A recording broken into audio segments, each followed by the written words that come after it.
Well, we're talking about airstrikes and whether the UK will join in with the United States or not. But both countries saying they haven't really got a coherent strategy together for dealing with Islamic State. How do you think we get towards that point?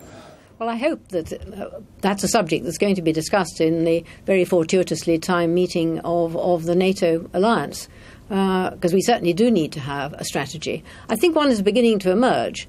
Clearly in the existing action of the United States in providing logistical and not only logistical but also military support to the Peshmerga.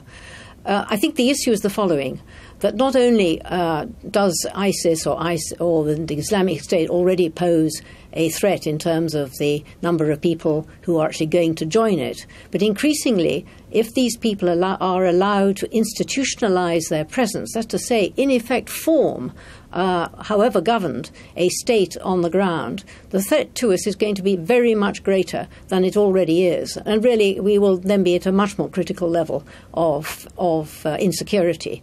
So it's very important. I think it's increasingly important now that we have to prevent, and we have to disrupt the creation of this state. So it does, and as your question to me implied, I think increasingly pose the question of how much military action, what kind of military action are we going to take, or are we Western countries going to take? I would be against the United Kingdom going it alone just with the United States. I want to see a much broader coalition form itself to deal with this issue.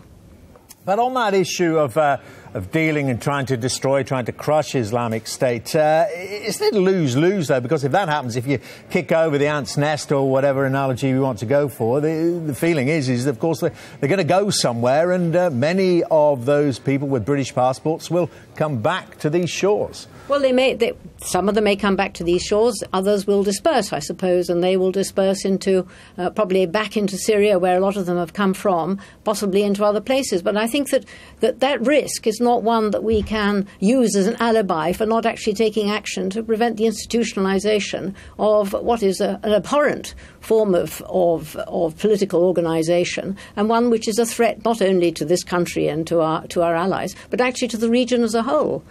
So I think it's certainly a risk, but it's one we have to take, and we will have to deal with the consequences of that as they arise. And what do you make of the so-called toughening of anti-terror powers in this country to deal with the possibility of that threat? Have things really changed? Have we really toughened up the regime? I think that, personally, I think that we have a very considerable panoply of powers in government to deal with this.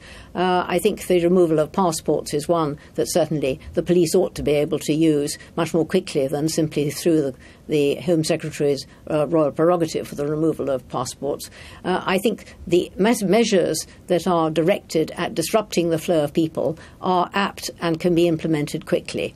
I think the other measures that have been enunciated, I think, one can think about those. Personally, I'm in favour on the whole, though, of really rigorous implementation of existing powers. And they do include really tight control of our borders. And that is yet to be complete, Not all the immigration controls and immigration controls that we can and should have in place are yet fully implemented, and that's going to be a very, very important part, I think, of the disruption that we need to undertake.